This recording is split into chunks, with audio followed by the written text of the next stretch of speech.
जैसे कहते हैं 2.5 घंटे सुबह और 2.5 घंटे शाम अनिवार्य है ध्यान लगाना, मेडिटेशन करना, ये व्यर्थ की बातें हैं। पहली बात तो इनका ज्ञान गलत, ये ध्यान लगाओगे कहाँ, झूठा ज्ञान और ध्यान का लावे, ये वाद विदा चतुराई, वाद विवाद है इनका, चतुराई दिखा रहे हैं।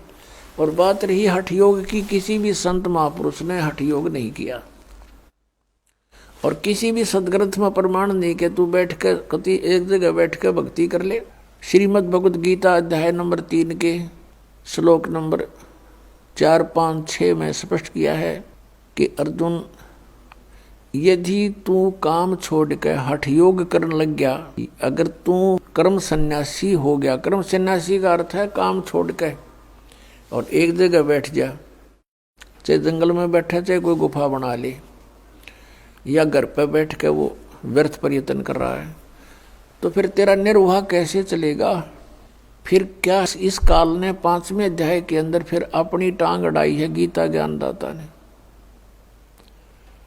उसमें इसने बताया है कि ऐसा आसन हो, ना घना ऊंचा हो ना नीचा हो, एकांत स्थान हो, नाक के आगे ध्यान लगावे और ऐसे भक्ति करे। ये इसका अपना मत है, ये योग वेद ज्ञान नहीं है, ये इसका अपना मत है। गीता जी के अंदर 2 तरह का ज्ञान है, एक तो वेद ज्ञान है और फिर दूसरा इसने अपना मत उसमें डाला है। तो अब यदि हम इस 5वें अध्याय वाले क्रियाओं को सही माने तो तीसरे वाले गलत होगी, जिसमें ने कहा तू एक जगह बैठ कर कर्म सन्यासी हो गया तो तेरा निर्वाह कैसे चलेगा, इसलिए तो युद्ध भी कर, सिमरण भी कर, काम भी कर, भक्ति भी कर। ये तो वेद ज्ञान है, ये सही ज्ञान है।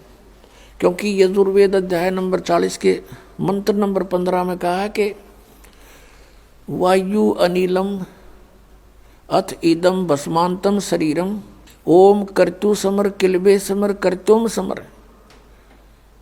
ओम नाम का जाप काम करते करते सिमरण करो, विशेष कसक के साथ सिमरण करो, श्रद्धा के साथ, और अपने मनुष्य जीवन का मूल कर्तव्य जानकर सिमरण करो, तब भस्मांतम शरीरम अमृतम।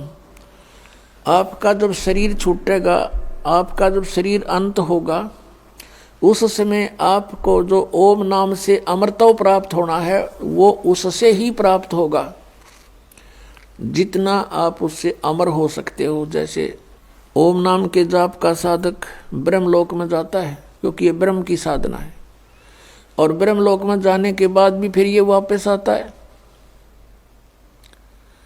तो जितना समय इसका उस ओम के भक्ति की कमाई से होगा, उतना समय ये महास्वर्ग में ब्रह्मलोक में, वहाँ पर इसे नकली सतलोक, अलखलोक, अगमलोक, नामी लोक बना रखे हैं।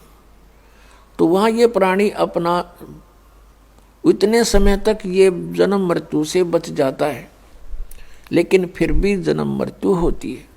कहने का भाव ये है कि श्रीमद् भगवद गीता अध्याय नंबर 8 के श्लोक नंबर 13 में ये गीता ज्ञान दाता वेद ज्ञान बता रहा है कि ओम इति एकाक्षरम ब्रह्म विहारन माम अनुस्मरण यह परियाति तदन देहम सयाति परमाम गतिम। मुझ ब्रह्म का एक ओम मंत्र है और एक ओम अक्षर है, बस, नथिंग एल्स। इसका उच्चारण करता हुआ जो शरीर छोड़कर जाता है वो मेरे वाली इस ओम से मिलने वाली परम गति को प्राप्त होता है। 7वें अध्याय के 18वें श्लोक में कहा कि अर्जुन, ये ज्ञानी आत्मा है तो उद्धार, लेकिन इनको तत्वदर्शी संत ना मिलने से मेरे वाली अनुत्तम गति में ही आश्रित हैं।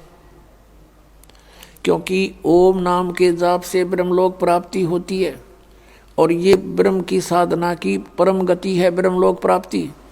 और वहाँ गए प्राणी भी फिर जन्म मृत्यु में आते हैं। गीता ज्ञानदाता 4थे अध्याय के 5वें श्लोक में और 9वें श्लोक में, 2रे अध्याय के 12वें श्लोक में, 10वें अध्याय के 2रे श्लोक में गीता के अंदर गीता ज्ञानदाता कहता, अर्जुन तेरे और मेरे बहुत जन्म हो चुके, तू नहीं जानता, मैं जानता हूँ।